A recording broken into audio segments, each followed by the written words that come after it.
नमस्कार, बहुत स्वागत है आपका। मैं हूं आपके साथ शीनम शर्मा। इस पॉडकास्ट में हम बात करने जा रहे हैं एक बहुत ही इंपॉर्टेंट टॉपिक के बारे में, सुपर पावर कंट्री अमेरिका, जिस पर कर्ज लगातार बढ़ता जा रहा है और ये कर्ज पहुंच गया है $40 ट्रिलियन के पार, यानी कि करीब 40 खरब का यह कर्ज हो चुका है। ये हुआ कैसे? इस कर्ज के पीछे क्या ईरान जंग बड़ी वजह है? इन सभी सवालों के बारे में जवाब हम लेंगे। मयंक मिश्रा मेरे सहयोगी मेरे साथ लगातार जुड़े हुए हैं। मयंक, क्या कहेंगे इस पर आप? देखिए, ये जो $40 ट्रिलियन का आप कर्ज देखिए, यानी 40 खरब आपने जो करीब बताया, ये एक बड़ा झटका है डोनाल्ड ट्रंप की उन नीतियों को लेकर जो उन्होंने आने के बाद जिसको लागू किया, चाहे वो डिफेंस बजट हो, डिफेंस पॉलिसीज़ हो अमेरिका की, चाहे वो इंटरेस्ट रेट से जुड़े मामले हों, चाहे वो टैरिफ जो प्लान था वो पूरी तरह से फेल हो चुका है। अगर हम इनिशियल जैसे कुछ आंकड़ों की बात करें तो अमेरिका में हर व्यक्ति पर करीब $1,19,699 का कर्ज है हर व्यक्ति पे। अगर इसको जो टोटल है इसको अगर आप डिवाइड कर देते तो, और 2008 से लेकर अब तक करीब $30 ट्रिलियन का इसमें इजाफा हुआ है। बड़ा यानी हाँ, जब जितना टोटल कर्ज है अमेरिका पे, उसमें आप देखें 2008 के बाद से जो है करीब $30 ट्रिलियन का इजाफा हुआ है। रोजाना ब्याज चुकाने पे करीब $3.8 अरब खर्च हो रहे हैं, यानी जो डेली इंटरेस्ट अमेरिका को पे करना पड़ता है कर्ज के ऊपर, उसी में $3.8 अरब रोज खर्च हो रहे हैं। देखिए, मैं एक CNN की रिपोर्ट पढ़ रहा था, उसके मुताबिक फिस्कल वॉचडॉग ग्रुप पीटर जी पीटरसन फाउंडेशन के CEO माइकल पीटरसन ने कहा कि अगर यही हाल रहा तो सिर्फ 6 साल में अमेरिका का कर्ज $50 ट्रिलियन तक पहुंच जाएगा, अगर ऐसे ही मामला चलता रहा तो। और उन्होंने ये भी कहा कि 10 साल से भी कम समय पहले अमेरिका जो था उसमें सिर्फ $20 ट्रिलियन का कर्ज था, और अब वो बढ़कर जो है हो चुका है $40 ट्रिलियन।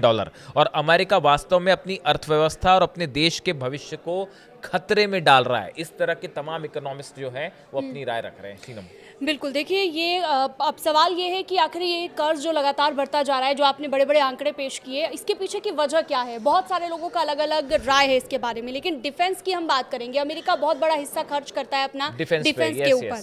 खासतौर पर क्या हम ये समझें कि हाल ही में जो जंग हमें देखने को मिली, जो ईरान जंग है, वो भी एक बड़ा रीजन है इसके पीछे कि कर्ज लगातार प्रति व्यक्ति बढ़ता जा रहा है अमेरिका? देखिए, डिफेंस पर करीब $2.5 अरब जो है वो रोज खर्च करता है अमेरिका, डेली, एवरीडे। और देखिए, इसमें मामला ये है कि आप देखें डोनाल्ड ट्रंप के आने के बाद से, चाहे एक सबसे बड़ा तो मुद्दा ईरान जंग रहा, जिस तरह से डोनाल्ड ट्रंप और उनके एडवाइजर्स ने सोचा था कि जब हमले हुए ईरान पर, तो इनिशियली उन्होंने सोचा था कि हम 4-5 दिन में जो है वो जंग जीत लेंगे, और मैक्सिमम अगर जंग चलती भी है तो 10-15 दिन से ज़्यादा जंग नहीं चलेगी, इस तरह का उनका अनुमान था। जबकि हुआ ये कि आज देखिए 5 महीने हो चुके हैं, और 5 महीने बाद हालात ये है कि अमेरिका न सिर्फ जंग में भारी पड़ गया, बल्कि अमेरिका के सारे बेस तबाह हैं। अमेरिका के पहली बार ऐसा हुआ इतिहास में कि F-35 जेट डाउन हुआ है। मतलब 5th जनरेशन का अगर प्लेन डाउन होता है तो अपने आप में बड़ा झटका है। जितने बेसेस हैं वो तबाह हो गए मिडिल ईस्ट में। समंदर में आप देखिए कि कई सारे अमेरिका के जहाज जो हैं वो डिस्ट्रॉय हुए।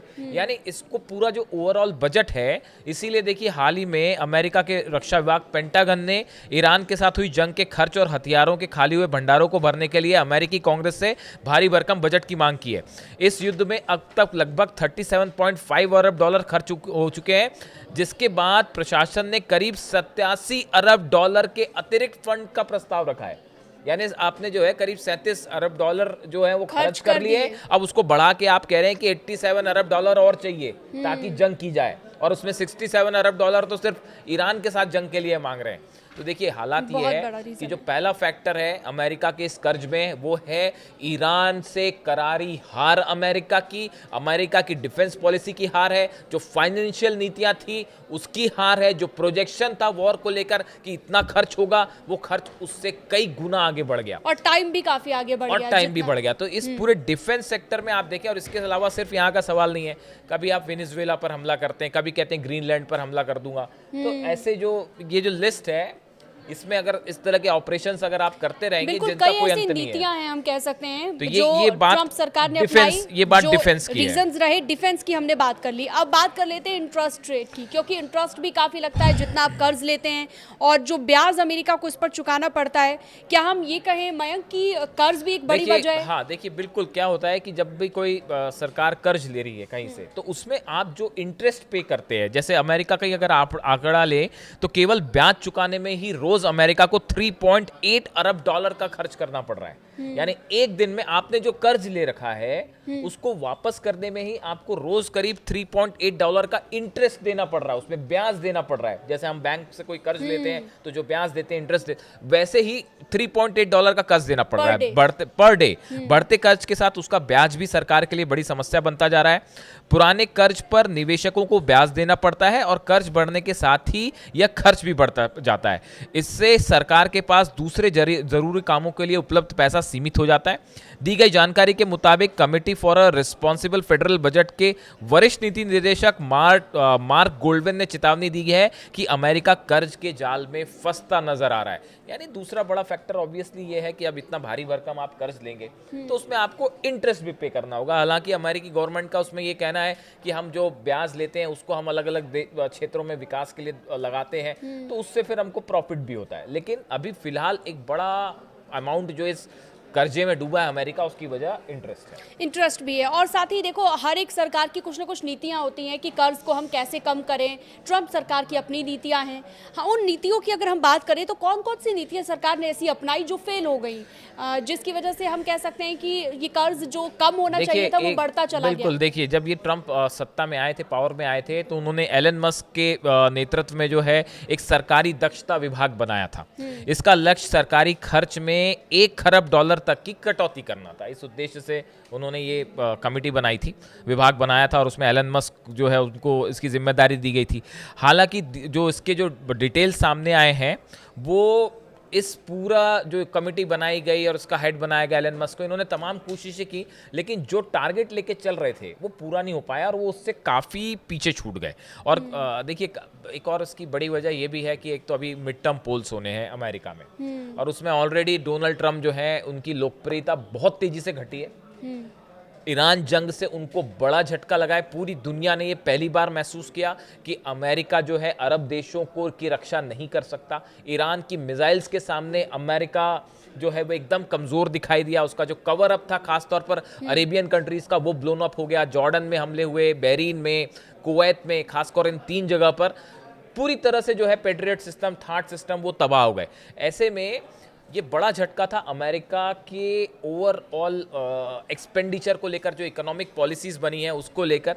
तो वो एस्टिमेशन जो उन्होंने लगाया था वो पूरी तरह से गड़बड़ा गया। तो ऐसी कई नीतियां रही जो नुकसान दे रही इस पूरे मामले में। प्लान की भी बात कर लेते हैं, क्या वो भी फेल हो गया?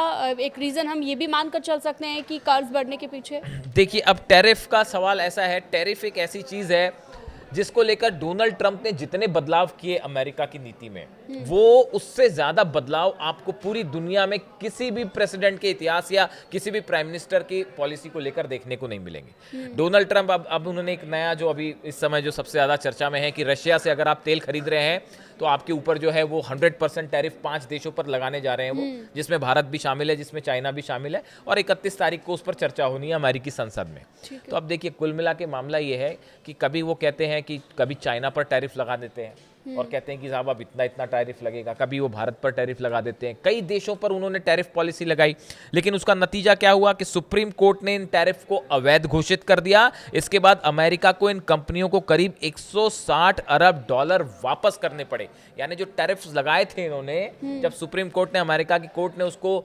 रद्द कर दिया, असंवैधानिक करार दिया, उसके बाद $160 अरब अमेरिका को वापस करने पड़ गए।